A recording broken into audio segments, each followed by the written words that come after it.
Hey everybody, welcome to Chapter 2 in our series on music theory for guitar players. I made this series because after doing Skype lessons with some of you and talking with a lot of you via email, I'm aware that you guys have a lot of questions about music theory and you're asking good questions, and now's the time to get some answers, okay? Now, if you haven't seen Chapter 1 already on the 12 notes of music, go back and watch that one first, okay? Because then this one's going to make more sense, all right? I'll wait for you. I'll be here when you get back. All right, are you back? You with me? Okay, let's continue on now, right, with the major scale. Now, the major scale is a significant, in fact, it's the significant concept in furthering your knowledge of music theory. Okay, so today's a day that you're going to get this whole major scale thing sorted out in your brain. If you like this video, please subscribe. Please check out my other videos. If you have the means, please go to my channel page and click on that PayPal button and make a small donation, whatever you can afford. I'd really appreciate it. All right, you ready to get down to business? Let's do it.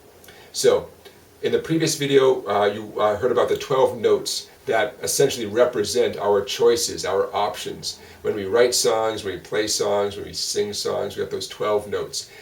The way we make order within those 12 notes is by organizing them into groups that are called scales. And the major scale is kind of like the major scale. It's the number one scale that here in the Western civilization music world that we rely on. It's the number one order or pattern that we rely on, the major scale. And that's why it's so important. So we're going to talk about the major scale in two ways. Physically playing it on the guitar, and then, about what the formula is, what's at the heart of the major scale. Let's get the physical one out of the way first. Now, there's lots of ways to play major scales up and down the guitar. I'm going to show you one very clear, very linear way of playing a major scale on a guitar. And I'm using this particular method not just because it's easy to play, but because it's a great illustration of what comes next. Okay, so check it out. This sequence of numbers right here, 0, 2, 4, 5, 7, 9, 11, 12, that's what we're going to use. Okay, so check it out. I'm going to play my skinny string, just my skinny string here. I'm going to play the frets in this order. 0, of course, means my open skinny E string.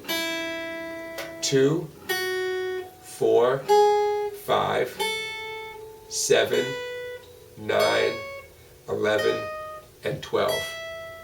I'm going to do it again now without talking so much. And there's that classic do, re, mi sound, right, that you've probably heard in one form or another for your whole life. Okay, the major scale. Now, this is a convenient way to look at the major scale because it is very clear when we're jumping from 0 to 2 or 2 to 4, and when we're just moving from 4 up to 5. A little movement like that. Okay, and those are going to become very important in a minute. By the way, what we just did there, I chose the skinny string and got this major scale based on the skinny E string. You can do that on any string. I'm going to do it now just randomly on the D string, the fourth skinny string, the D string. I'm going to follow that same order and get the same essential result, the sound of a major scale. Okay? Because I began on my open D string, that's known as a D major scale. The first time I did it on the skinny E string, and so on, that's an E scale. Okay? So the name of the very first note is the name of the scale. By the way, when you're done, at 12, that last note has the same name as the first note. That's a high E. I start on my open E string and ended on the 12th fret. High E. Okay? To be a major scale, it has to end that way. You end on the same note you began on. Maybe not literally the same note, the same name is a better way to put it. By the way, that brings us to this word octave right here. Octave. The musical distance between this E and this E at 12 is called one octave. A low E and a high E. This high E vibrates at twice the frequency, twice the speed as the lower E. So mathematically, scientifically, they're connected that way, and they share the same name. They're both E's, assuming your guitar is in tune and it's well made and all that stuff. Okay, you get the idea. So you can now play 6 major scales. Choose any one of your open strings, play that pattern, end up at 12, and you've got a major scale. Okay? By the way, most of us have something special at the 12th fret. 2 dots is pretty common. 12 is a significant number on the guitar. When you reach up to the 12th fret, the name of each string at the 12th fret is the same as each string open. E, A, D, G, B, E. E, A, D, G, B, E.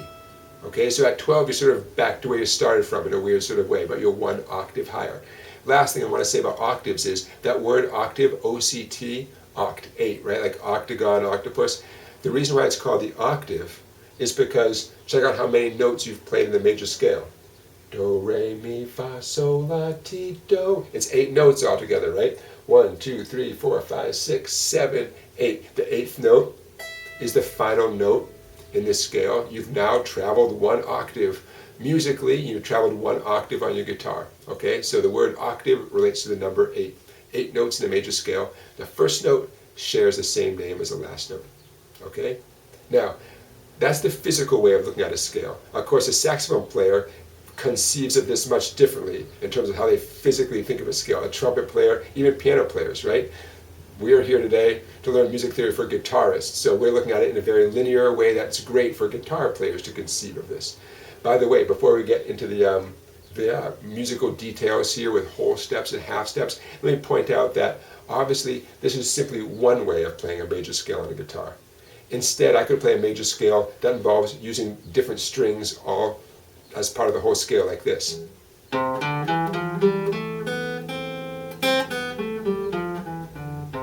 I just played a C major scale there, starting on this C, 5th string, 3rd fret, and traveling over to this C, 2nd string, 1st fret. Just another way. The reason I chose this one again is because it's very linear up and down, visually very clear to look at. Okay, now, here's the kicker. To make sense of those 12 notes that we talked about in the first chapter of this series, organizing them into a major scale, you figure there has to be some sort of formula. You know, how do you know what notes make up a major scale? If you know the first few notes, how do you know what the next one is? Where's the logic, right? You want to know the logic behind this stuff. If there's one thing I've learned about you guys out there who subscribe to my videos and who send me emails, and some of us have done Skype lessons back and forth, is that you guys are smart people who have put in a lot of time and energy on learning the guitar, and you have some pretty good questions about music theory. So hopefully this series is going to go a long way towards addressing your questions about music theory. And if you would like to take a Skype lesson from me, just contact me down at the information down below, and I'd be happy to work with you. Okay, these W's and H's, this is your formula. Okay, you ready for this? The W stands for whole step. The H stands for half step. Now, here's how it relates to your guitar, because these concepts are universal music concepts, but we want to see them as how they apply to the guitar, right? Okay, so a half step on the guitar is anytime you play notes that are adjacent to each other. I'm going to play the fat E string at 1 and the fat E string at 2. That musical distance is called a half step. In fact, every time you travel from one fret to the next fret, to the next fret, to the next fret, you're moving in half steps. By the way, it's one of the most famous half steps in history is, of course, this famous movie soundtrack from the 1970s, right? Okay, so the composer of the Jaws theme song had an incredible impact on us using a simple half step, right? There's something very fascinating about that concept of the half step, right? It's a very powerful sound. A whole step, as you might imagine, is 2 half steps put together. If I were to play 1 on the fat string and then play 3 on the fat string, I would have traveled a whole step. That represents a whole step. Nowhere near as interesting for the movie Jaws as a half step, right? Not a particularly threatening or scary sound. Go figure, right? Very interesting though. Okay, so a whole step is 2 frets. A half step is 1 fret, meaning the distance you travel. So here's a half step. Here's a whole step. Okay, I happen to be playing 7 and 8 for the half step and 7 and 9 to illustrate the whole step. I think you get the idea. How does this apply to scales? Well, it applies to the major scale. In fact, this concept can apply to any type of scale, a blues scale, a harmonic minor scale. They just have a different combination of whole steps and half steps. So let's get down to business with this.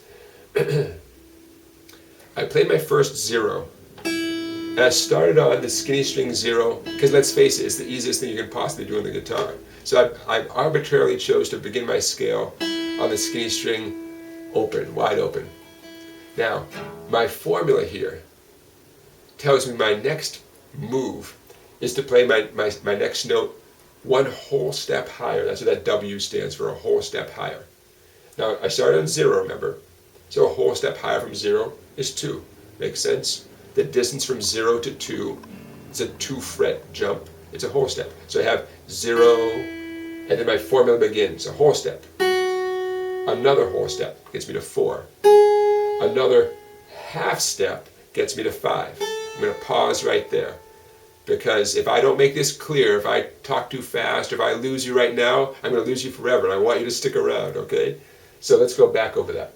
I chose to begin my scale on the 0. I could have chosen any place on the guitar to begin a scale, right? I could begin my scale right here. I could begin on the fat string 0, but I want to keep things clear and linear, so I arbitrarily chose skinny string 0 to begin my major scale. The rules, the formula, whatever you want to call it, for a major scale is to move in this pattern, okay? So I got my 0. The first instruction is, Jonathan, go up a whole step. Got it, 2 frets higher, that's the 2. Second W, go up another whole step. Third instruction is an H, half step. That gets me from 4 to 5. You with me? Now we're about to do 3 whole steps in a row. I'm on 5, I'm going to go up 3 whole steps. Well, I'm going to use my pointer finger here. Okay, I'm on 5, 3 whole steps. 5 is going to turn into a 7, that's 1 whole step. 9, that's another whole step. 11, that's my 3rd whole step. And finally, H, a half step. You know I want to be at 12, right? I start at 0, I want to end up at 12. There you go. Slow motion. Here's my first note. Whole, whole, half, whole, whole, whole, half.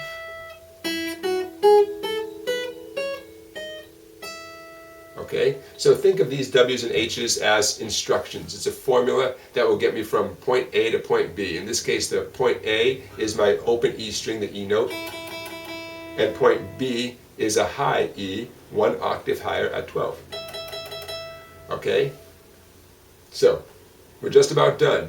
Okay, now the next video, by the way, is going to show us why this is so important. Right now you're trusting me that this must be something important because I've been talking about it for a while now. Okay, the next video we're going to take this scale and turn it into both melodies and also chords. In fact, it might be take a couple videos to get us down the line like that, but scales lead to melodies, and scales can also lead to chords. Of course, chords are those nice groups of notes that we play in the background to support the melody, right? If a singer's singing the melody, the singer needs some nice guitar playing in the background to support that melody. Okay? Now, if you're still with me, and I hope you are, let's do this one more time. I'm going to kind of walk you through doing this in a slightly harder way. You'll see what I mean in a second. I keep saying that I arbitrarily chose to start on a skinny string 0. Okay, nothing wrong with that. Now I'm going to choose to do, let's say, a G major scale. Now I happen to know that the 3rd fret on this skinny string is the note G. So I'm going to start right there. So 3 is the first number, the first fret is my G. Now mathematically, I know a scale takes up a total of 12 frets. If you start at 0, you end up at 12. If I start at 3, I know I'm going to end up way up here at 15. Okay? That's the linear distance that a scale sort of takes up if we play it this way on a guitar. So this first scale, by the way, known as an E major scale, because it started on the open E string on the note E and it ended on a high E. We're about to do a G major scale. It's going to take us from 3 to 15, if I do my job right. Okay, so G major scale, here I'm at 3. I'm going to do a whole step up from 3, that gets me to 5. Okay, another whole step gets me to 7. My next instruction is a half step to 8. Then I have 3 whole steps in a row. 10 to 12 to 14, and then finally, as promised, we end up at 15. you put it all together without me talking so much, here's what it sounds like.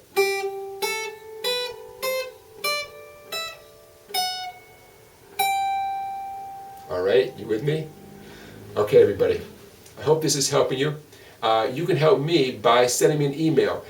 If I get enough emails asking me the same question about what I've just done, then I know I missed something or I didn't explain something clearly. So don't hesitate to send me a quick email and let me know if you have any questions about this, okay? But give your brain a chance. Watch this video once or twice, let it process in your brain, and you're going to do great. All right? So I encourage you to check out my other videos that have to do with lots of other guitar concepts, including songs you can play along with. If you have the means, please do make a donation through my PayPal account. I'd appreciate it. Whatever is affordable in your budget, I'd really appreciate that. Also, don't forget to subscribe if you haven't already. Check out my other videos, and stay in touch. Okay, I do Skype lessons, so feel free to drop me a line at the through YouTube, and let me know if you want to work out some Skype lessons. I'm happy to work with you. I'm always looking for new students. All right, everybody. Thanks for watching. Let's move on to the next video, right? Chapter 3 in Music Theory for Guitar Players. Hey, thanks for watching, everybody. Take it easy.